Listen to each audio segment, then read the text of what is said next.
How do we classify things?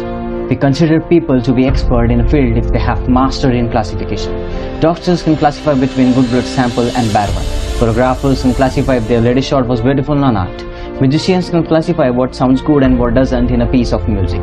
The ability to classify well takes many hours of training. We get it wrong over and over again until eventually we get it right.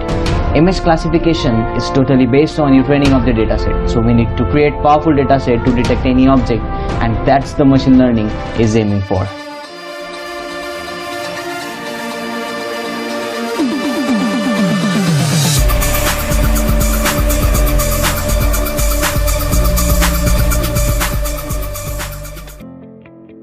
Hello guys, this is Akash from Extrinsic Technology.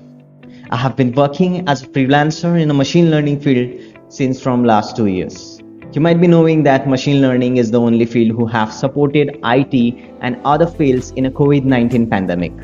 This course is not only for computer branch but also those who are willing to enhance their electronic ideas into machine learning.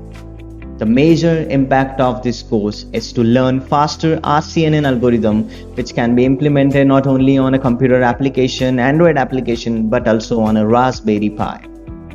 This course is divided into sections. You're going to learn Google's challenging, interesting machine learning library called as Tensorflow. Introduction to faster RCNN algorithm. Dataset preparation, dataset conversion and training the model,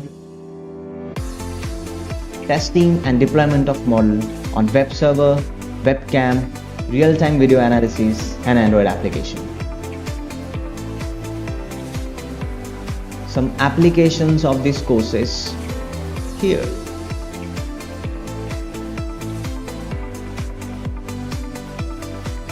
Hurry up for your registration. I'll see you inside the course. Thank you.